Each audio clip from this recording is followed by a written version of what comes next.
The sunlight's just barely coming through into the fire temple here. So good morning to you. Welcome. I want to share today about yoga.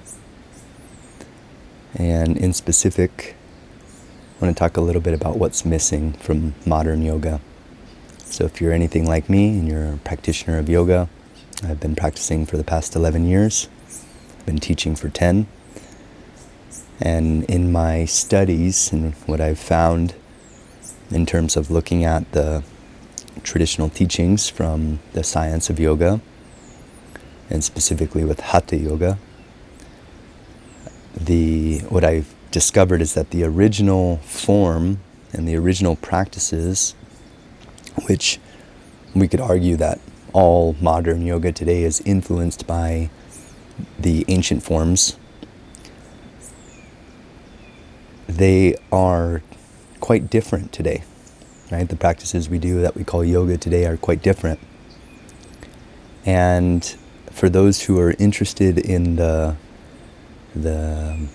deeper aspects of this amazing tradition of spirituality and healing and transformation and evolution, for those who are interested in those aspects of the path and are less interested in the physical appearance, and the obsession with the body and the body image, which is really what the modern culture has revealed to us, is this obsession with the self-image and obsession with the body.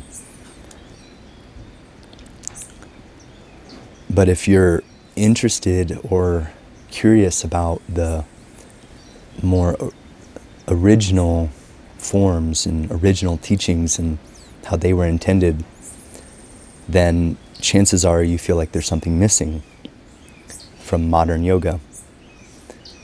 And that's how I feel, and that's how I felt years ago when I first started practicing and started to dive into I would call it the spiritual science of the practices of yoga. I want to share today about some of my own interpretations of this, some of my revelations on the path as a fellow yogi and a fellow traveler of the cosmic realms. And my hope is that as I think out loud and reflect on these ideas and on this topic, that maybe there's someone out there who this is supportive in some way, or this reveals something, or it inspires them to take a closer look at what we're doing today. Because I think that we're in a bit of a yoga revolution. And I say that because back in about the year 1920, the early 1900s, yoga underwent a revelation and a reformation, rather would be a better word. And there was a reformation of what originally, there was a reformation of the practices that at one point they went underground due to the colonial rule of Britain, which, if you've studied some of the history, or you look into some of the history, there was a period in time in which India was really oppressed by the colonial rule of the power and the empire of England. And that kind of squashed some of the more folk practices, folk medicine, some of the magic, some of the rituals. And it's getting warm now that the sun's coming out. And along with that, the practices of Hatha Yoga, which were the body, mind, energy-based disciplines of the path of yoga, those perhaps went underground. Around the time of Krishnamacharya, who many consider to be the father of modern postural yoga. Krishnamacharya was a key figure in the revival of the practices of yoga, and what we saw around his time and the several other prominent figures around this time of the early 1900s was a reformation of the physical and energetic sciences of Hatha Yoga. And there was a mix of different traditions and practices. And this is where like the cosmopolitan modern world starts to reveal itself. And when I say cosmopolitan modern world, I'm referring to the world we live in today, which is a kind of a hodgepodge of different traditions all intermingling and breeding to create a entirely new culture, an entirely new flavor, which is interesting. And I think it's interesting because we see how, like for example, Krishnamacharya was said to have taught 2,000 different asanas. But the Hatha Yoga texts that are considered authoritative source texts on the path and the tradition of Hatha Yoga, they don't list 2,000 asanas.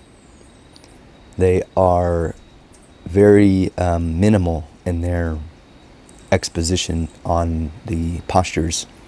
And if we go far enough back and we look at some of the very first texts on Hatha Yoga, they list a handful of texts, 15, sometimes less, and all of them are seated postures, seats, sitting, because the ultimate fruit of the path of yoga was and is considered the state of complete absorption into the divine and the realization of our true nature, when the self-identity and the limited construct of personality is completely withdrawn and absorbed into the source of its existence.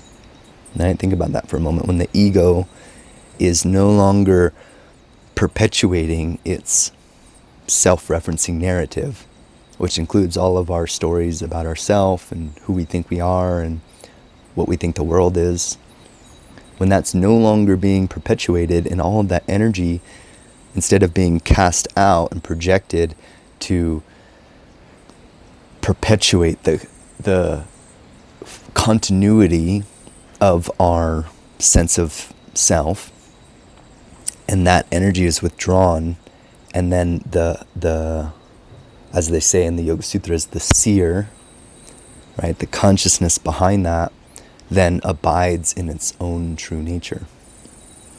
And think about that for a moment.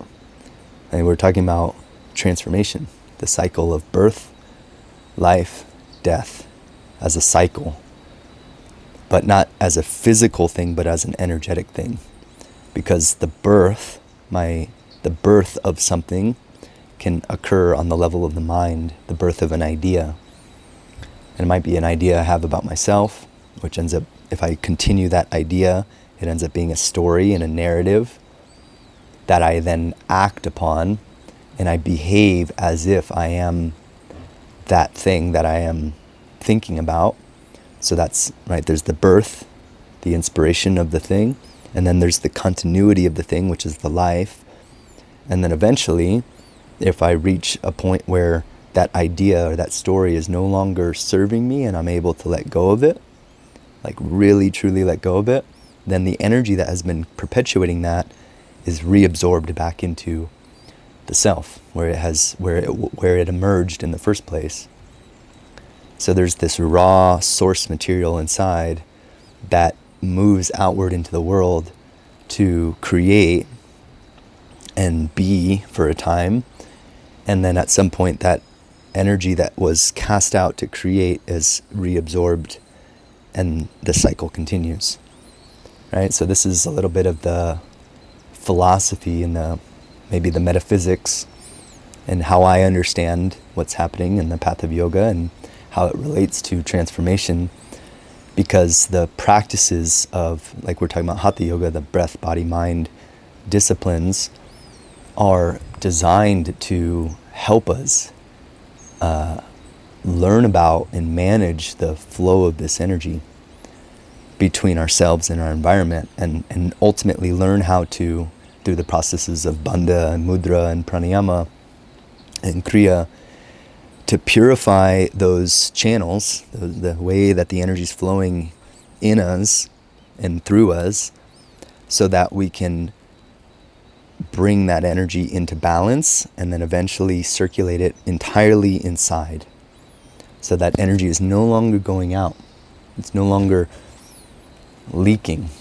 A lot of the spiritual teachings from even prior to yoga talk about the importance of gaining mastery over the senses and gaining mastery over the mind and disciplining the mind so that we're not continuously pulled willy-nilly by the impulsivity and the compulsivity of the mind. Today, the modern yoga that we see, while it bears little resemblance to the ancient forms, which were all about arriving to a seated meditation posture for the absorption of the energy, instead what we see is a lot of physical culture, which may not necessarily be a bad thing, but that physical culture, which is, if it's divorced from the context, then it can become another hamster wheel. You see what I mean? And in my own case, I was seeking healing when I started practicing yoga, and I was coming from a really extensive physical training background in physical fitness and weightlifting, and I was training to become an Olympic weightlifter. I was doing CrossFit. I was quite strong physically, but my nervous system was way out of balance, and my subtle body was, I didn't even know about my subtle body. I didn't even know about the chakras. I had no idea what a nadi was. I didn't understand the importance of training my breath to regulate the systems in my body. That didn't even occur to me or make sense. It wasn't something that was valuable. And my health suffered as a result of that. Not only did my health suffer, but my experience of life was not very fulfilling. My experience of life was not very fulfilling. I wasn't very happy.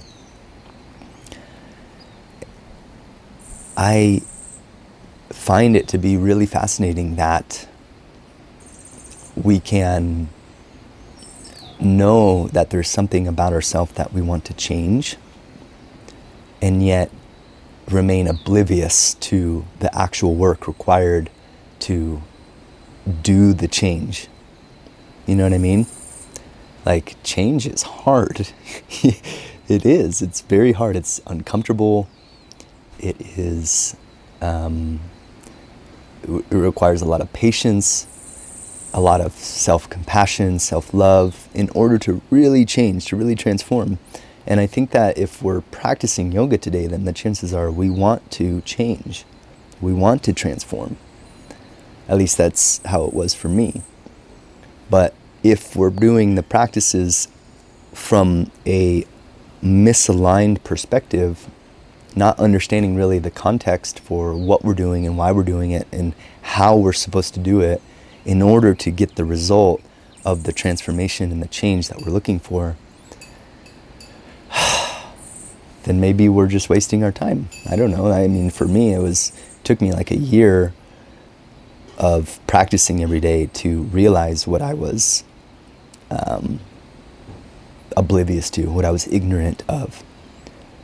So I hope in this video to just share some perspectives to help clarify a little bit of the path and its challenges. And for those out there like yourself who are practicing and want to change, want to transform, how to look a little deeper and integrate the spirituality and I like to call it the spiritual science in the way that the tradition intended it.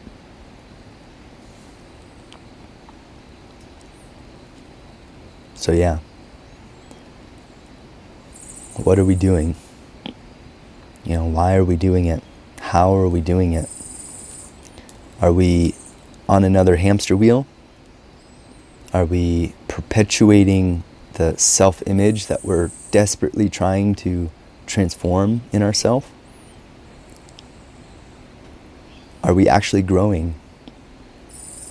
Or are we convincing ourselves that by knowing something and having knowledge is enough to liberate us?